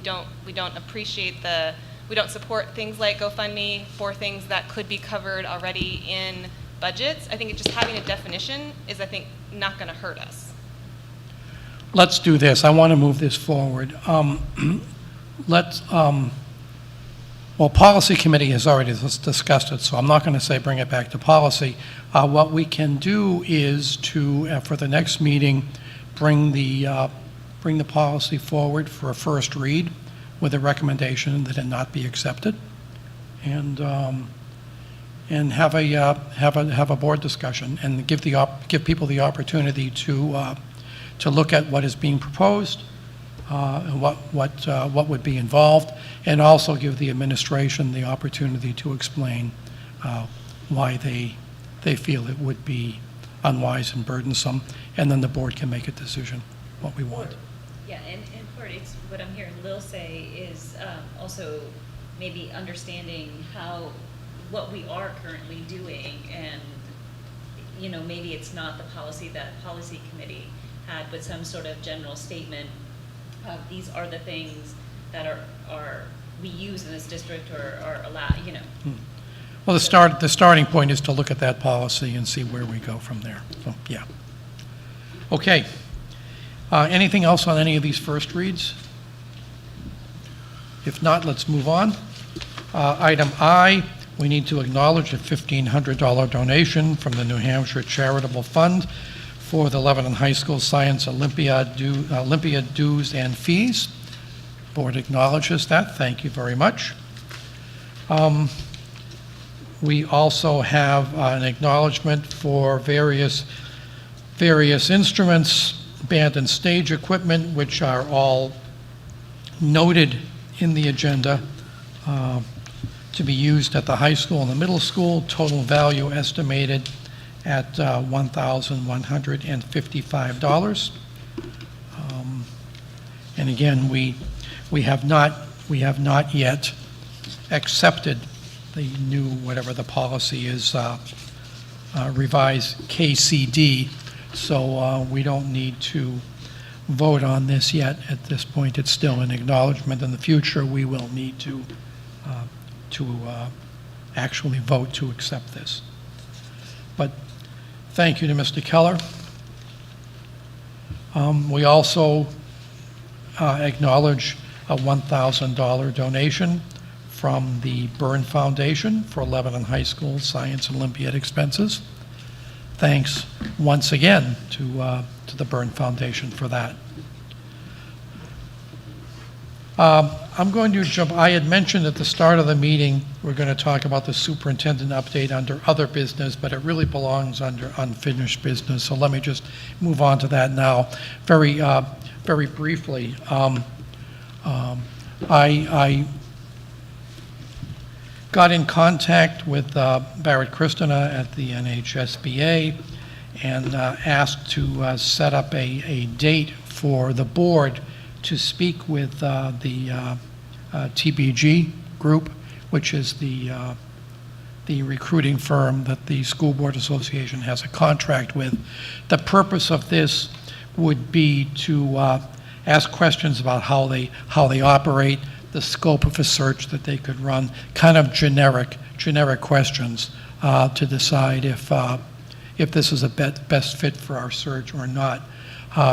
What we were envisioning was a Zoom meeting, probably less than an hour, give the opportunity for us to ask questions. Barrett asked me to propose 2 or 3 dates. I'd like to keep this moving, so what I would like to suggest is I want to get a sense, if we set this up as a Zoom meeting, people can attend if they want. If you can't attend, again, this is pretty much to be focused on the capabilities of the group and whether or not they can do what we want. We can take questions in advance and pass them on. We'll record it, so anyone who can't make it can listen to their responses. And then based on that, we can make a decision as to whether they would be a good fit for our search or not. Most other districts do use them. I think we want to make sure that they're going to cast a wide enough net for our needs. So I guess what I'd like to know is if we try to set something up for next week, is the sense that during the day or in the evening is better for this group. I would assume that the search firm would probably prefer to do it during the day, and that's why I mentioned that we can collect questions to be asked and make sure that it's taped, but I can ask to do it in the evening as well. Lil. I have a question. Do we have a sense of the timing of this because looking at the documents that you put in, it seems like a lot of these searches are already starting. So are we sort of behind the 8 ball every time that we delay this further? We're not actually. Well, we're not proposing any kind of delay here. We do have a policy that says if we're going to be spending something in excess of $10,000, we have to get multiple bids. Right now we have one proposal in hand.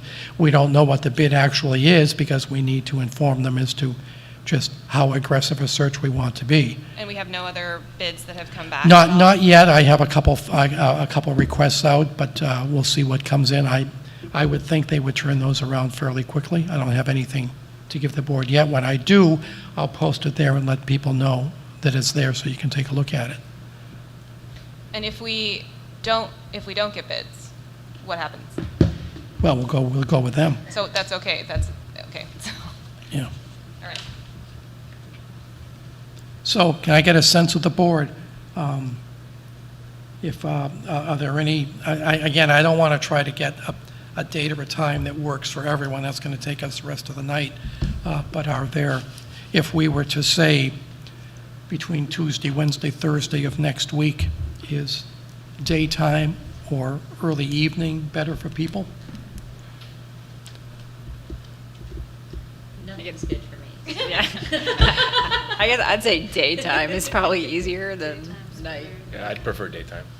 Depends on the time of day, but. Thursday during the day on the 22nd, before 3. Yes. All right, let me float that back to him and start talking to these people. Right. And as I say, if I get some other proposals or at least statement of capabilities in, I'll post them up right away and let everyone know. Because no, I agree. We need to get moving on this. I don't think we are behind, but we do need to get organized and get this thing rolling. I would say probably before the end of the month. Okay. We're halfway through the month now, so a couple weeks.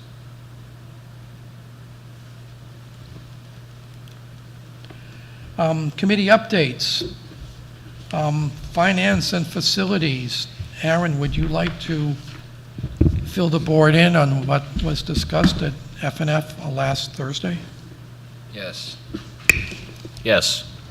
We talked about the Mount Leb renovation project. Everything appears to be on target for schedule. They're starting to work on underground plumbing, kitchen plumbing, and slab pouring. The Hanover Street and High School renovation project, they think they're going to be significantly over the bond amount, so they are working on a plan to come in under that. They're going to, is it next meeting? I think so. They're going to present us with their ideas of how they can cut it down to meet the bond that we have, and so we can see what the changes may or may not be. We talked about the track, and it's going well. They're coating this week. Did that happen? They did call and say they wanted to start on Friday, so that's right before the bonfire. So I asked them to start on Monday instead. So they're going to be coding on Monday, the 19th. We went over some bids for computers and non-bid for buses, and we set our next meeting for the 27th of October. Right, so just to reemphasize, we'll be talking about the revised plan for Hanover Street and the high school at the next board meeting. That's the plan. Okay. Policy Committee met last Thursday also. You just saw the results of that. Next meeting is, next meeting for Finance and Facilities is Thursday the 27th. October 17th is the next meeting for Policy. EC is meeting next Monday on September the 19th. Just looking ahead, what are you guys going to be talking about? In EC, we're doing an update on the summer curriculum work and talking about the update on the committees going forward, the curriculum development committees. Thanks. And that's Monday at September 19th at 4:15. Excuse me, at 4:15. Stephen, is there anything you can say from personnel and negotiations? Other than PNN is meeting on a weekly to bi-weekly basis as we're actively engaged in negotiations currently with the support staff group. Right, and you want to talk at all about the lag agreement? Just where we are with that? I'm sorry, The lag agreement, the administrators. The administrative group, the contract that we had worked on before the beginning of the summer is in the final stages of adjusting language. The principal elements have tentatively been agreed upon on both groups, but we're waiting for the final language, and then it'll come back for approval of the board. Just remind everyone, both the lag agreement and the secretary's agreement were negotiated far in advance because we didn't want to be doing all three of these groups in the fall. So that's why, although they'll, this is for the year which starts in July 1st of 2023, we did those over the summer to kind of get ahead of the game. Dick, can I just ask a quick question about process with the negotiations? Before you guys finalize your negotiations, will the board have an opportunity to give that committee some feedback on what get some idea of what you guys are looking at, or us give you guys some specifics on points that we sort of note in the contract? Well, it's our practice to do that. We certainly do that with the teacher's contract and with the support staff. Then we're going to want to be doing that with the support staff for sure, as we do. The other contracts are so straightforward. I think it's reasonable to bring it to the board and say yes or no. Yeah. I would hate for you guys to bring a contract to us that we didn't, not that we wouldn't support it, but that we had at least an opportunity to understand what you're negotiating. Mm-hmm. Yeah, well, that won't be signed off on until the board discusses it in non-public, and then votes in public. And if there are, as always, if it is so flawed that the feeling is that it cannot pass, then it'll be back to the drawing board.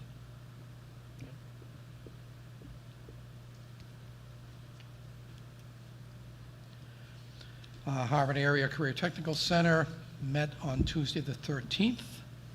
Is there any report from that? Mary? I do. Yes, we're meeting again November 8th. The new director, Erica, had two students there that went to the Future Business Leaders Conference in Chicago. Mary? And they presented. Mary, a little closer. and they presented. They did an excellent job. There was a gentleman and a lady. They did a design for a men's clothing store. It was really interesting. One did the business side and one did the design part, the graphic part. Then we met the new adult ed director. And there had been some staffing changes. They have more paras there for kids who need assistance. And mostly it's for safety in some of their classrooms. She showed a video that students did, the Jedi group, she calls them. They're the justice, equity, oh my goodness, can't think today. Diversity, and inclusion group. And it was really well done. They had questions about or brought up things that were bothering them and that they might want to think about working on within their school. And they wanted to leave it as a project for future students to discuss, which was really cool. Then they talked about the summer tech camp, trying out grades 6, 7, and 8, and having kids look at all the projects and programs that are available to kids, so they have an early piece. And they had 100 kids show up last summer, so that was really good. The one discussion we did have with the new director was about recruiting non-traditional students.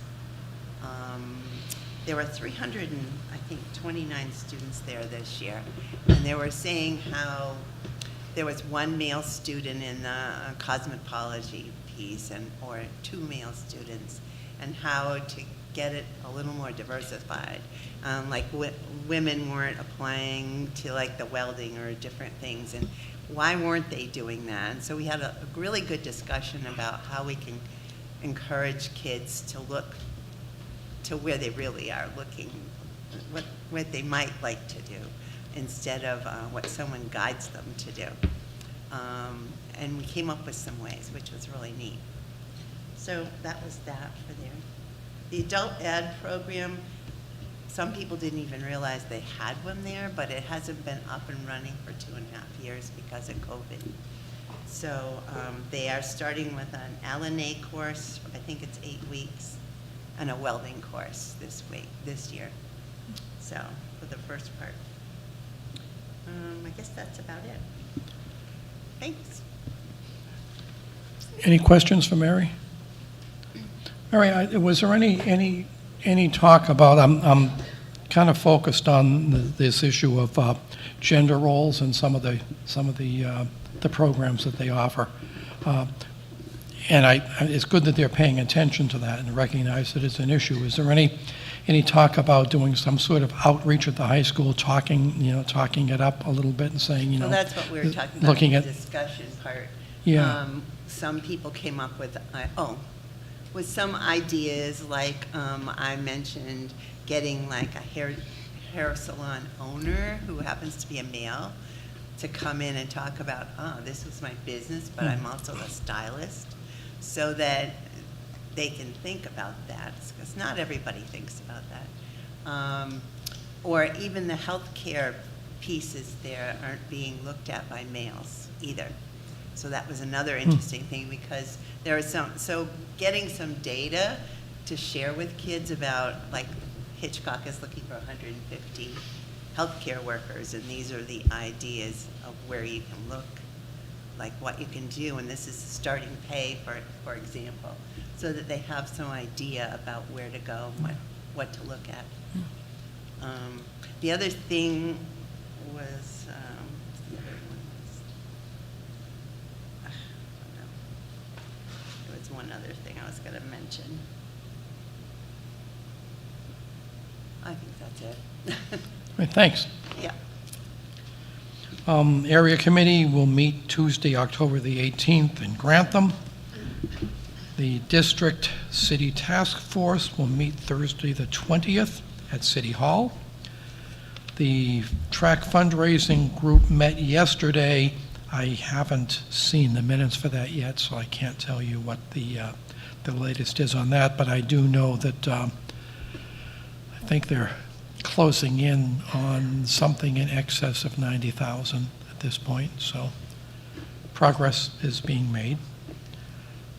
And that's it for committee updates.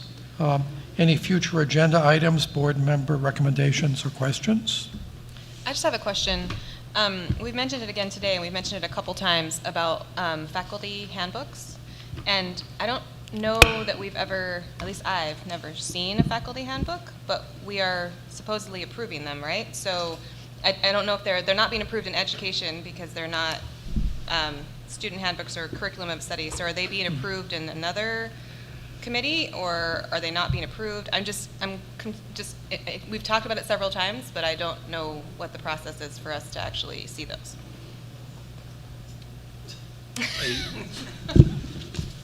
I can find out. I'm not aware that they've come to the board. I've never seen an employee handbook either. Okay, so I would like to find out if we do have a policy regarding that, or even a practice, and if we don't, then maybe we should, because it feels like that's another document that we are putting out there that we're responsible for. Yeah, So let's I'd like ask that to be addressed at the next meeting. Thank you. Yeah. Anything else? You're on. Motion. Oh, wait, was there? I just wanted to know if we're doing anything about the gentleman who came to address. Oh, thank you. Thank you. Yeah, I was just thinking about that, and I got so wrapped up in closing it on 8:30 and adjournment. I think we need to, Lisa.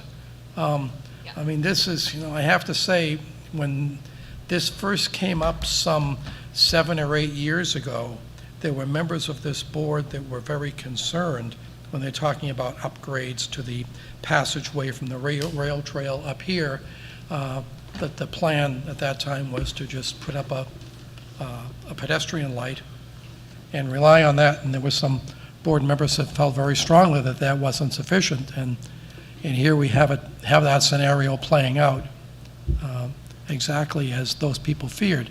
I mean, this time, the advantage this time was it didn't cost the district anything, it was just done, but yeah, I mean, now we've set it up, so we're encouraging people to do it. And so it's going to be more traffic. Many kids are. Mine. Sawyer walks home every day, crosses that road. Yeah, I mean. And the rail trail is great. I mean, there's like 3 or 4 of them that walk into our neighborhood, so it's great that they're using it. Well, it is great they're using it, but we know that the traffic comes barreling down this road.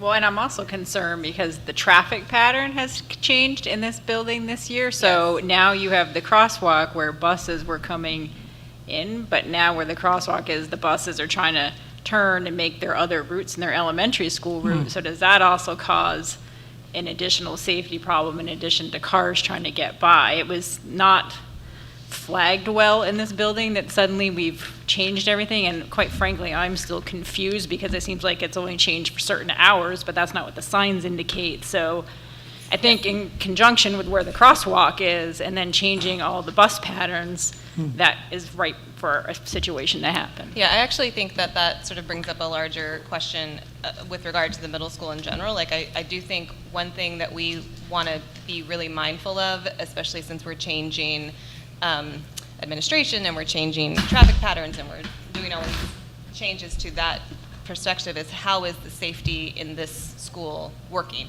and what is our plan, what are our revised plans? I mean, I think the change to the traffic pattern happened the night before school started, so none of the signage has changed, but the pattern has changed, so I just have some questions about all of that connected. Yeah, and those should all be directed to the superintendent so that they all go in the same place. And I wonder if the buses being in the crazy drop-off lane, or the traffic coming up the hill, I'm sure was making the loops late. But I wonder if there's not that much. It doesn't, anytime that I drop Sawyer off in the morning, that traffic is flowing better through the front of the building. So I don't know that buses would get hung up. And if they changed the traffic pattern because they were concerned about the buses getting hung up in the drop-off traffic. Yeah, we can ask the superintendent to talk to address those questions. I had one further question. Sorry, Steve, I just jumped on you, but in terms of the street, I know when we have discussed that issue, or other members of the public in the past have talked about that's not, that's like a city issue, like putting a traffic light there or putting a, I think it's a state because Route 4 is a Correct. state thing. Yeah, or a it's a state state road. issue, so like the guy suggested, speed bumps, obviously that would be awesome because people drive way too fast on that road, but I don't know, is there something that the board can do to ask for more safety at that spot? I think we have talked about, or people have asked about crossing guards, and when my kids were at the middle school, I thought about that too, just because it's such a nightmare, that road and how fast everyone drives. So I'm just not sure where that conversation should. Yeah, we'll put this on the agenda for a future meeting. If not the next, then very soon, because we do need to think about that. And if it turns out that the only solution can come from the state, then this is a good opportunity to get our newly renominated representatives to work for us. Stephen? I'm just concerned that, discussing this with the city and discussing this with the state is the long-term solution, but we kind of need something tomorrow, Yep. figuratively speaking. Mhm. I don't know that, is the next board meeting 2 weeks from now. I mean, God forbid something happens between now and that next board meeting. So As, now that it's already been highlighted as a actual. So is this something that our SRO could do? Again, the board doesn't supervise the SRO. Let's bump it to the superintendent and ask her to look at it. Anything else? You're on. Motion to adjourn. Second MJ. All in favor? Done. Stop by and sign. Please sign. Oh, yes, sign the forms, sign the forms. Thank you. I'm glad